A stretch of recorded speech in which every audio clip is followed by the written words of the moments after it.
Hi, I'm Judy Vitale with your weekly horoscopes at work from readthestars.com. Well, it's the week of September 18th through 24th, and there is a lot happening. We have a change of season. The sun will enter Libra this week, and that brings us the fall. And the fall because it's opposite Aries, where we had the beginning of spring. So the sun is falling.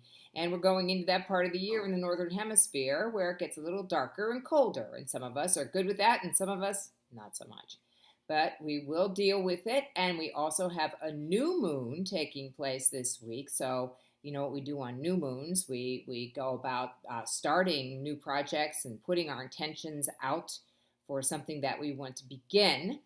And we also have Venus changing signs. The little lady will be moving into Virgo, making us much more attentive to the way that we're arranging things, including our appearance and also our relationships, and really getting to the details and maybe planning parties and doing all the kind of fun things that come with fall. So with that in the background, I'd like to now go through this day by day so you can plan out your week. On Monday, the moon will go into Virgo, but not until about a few minutes before 1 a.m. on the East Coast. But for the most part, for most of the day, the moon will be in Virgo, giving us that energy to organize. We'll also have some occultations, which means some extra potent coordination with two of the other planets. One of them is Mars and the other is Mercury. So on this day, our feelings and our instincts can easily be put into communication and action. So do that on Monday. Monday is an excellent, excellent day for working and gathering your intentions together because, when we have the new moon on Wednesday, you're going to want to really put them into action. We're also going to have Venus trine Uranus, so there'll be a lot of inspiration and excitement about new relationships, new projects, new kinds of situations that we may be entering into as the fall approaches. Tuesday, the moon continues on in Virgo for the whole day again, and we have Venus entering Virgo on Tuesday at 9:15 p.m. on the East Coast, and we also will have Mercury opposite Neptune at 11:50 p.m. Really pay attention to your dreams on Tuesday evening.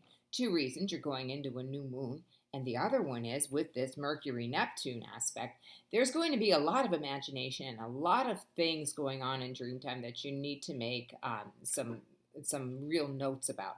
So keep a dream journal if you don't already. And if you don't know what that is, contact me and we'll talk and we'll help you set one up. It's part of all of my coaching. I really try to encourage people to pay attention to what goes on during dream time. Wednesday's new moon takes place at 27 degrees of Virgo, the very end of Virgo.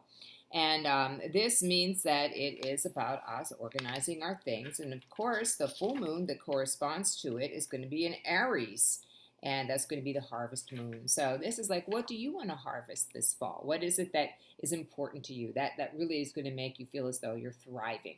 So put together your projects and your intentions and light a candle, sit and do a meditation or a prayer or whatever it is that allows you to make a new beginning from within and then also to without at that point in time on Wednesday. Thursday, by the way, the moon will be void, of course, a lot of the time on Wednesday. So you might want to hold off on doing anything too concrete until 6:06 a.m. So that's okay. It still leaves most of the day with the moon in Libra. Moon in Libra gives us that ability to be nice to people, to always have the right thing to say, and also to see both sides of any situation.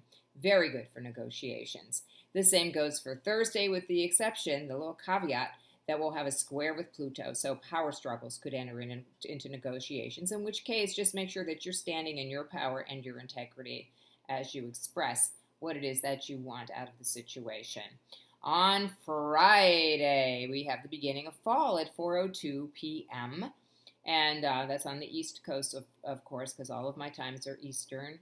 And we're going to have a very exuberant mood for this. The moon will go with a conjunction to Jupiter and an opposition to Uranus. So, all those ideas, what I'm going to do this fall, are going to be pretty prominent.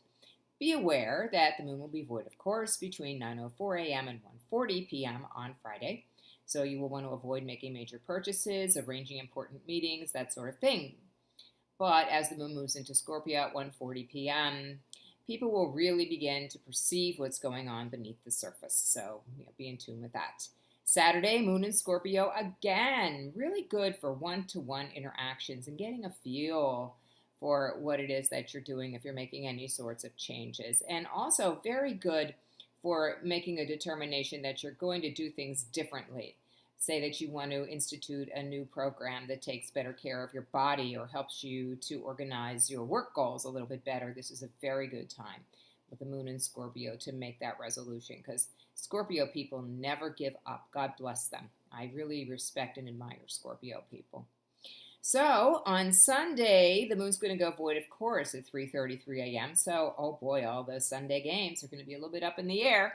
So we'll see what happens. We also have Mars opposite Neptune at 3:50 p.m. So there are going to be a lot of unexpected occurrences at work, in our interpersonal relationships, and all around. So just be prepared for that. It's always good to be ready to roll and go with the flow. As for me and my plans for this week, I will be available at my desk and in my office, wherever it is that you're calling from. I can always work with you on the internet or on the phone. Judy, Judi, at readthestars.com gets you to me. Also, I'll be appearing at Journeys of Life from 1 to 5 on Saturday the 23rd. If you can either make an appointment there or drop by and have an in-person meeting with me, that would be great. And anytime, anywhere, I'm available for you for transpersonal coaching, which may include such modalities as hypnotherapy, EMDR, and also yoga. I'm a yoga teacher. And in addition to that, I also do a little bit of Reiki along with everything that I do. And of course, astrology. So again, the way to reach me is easy. Judy, Judi, at readthestars.com.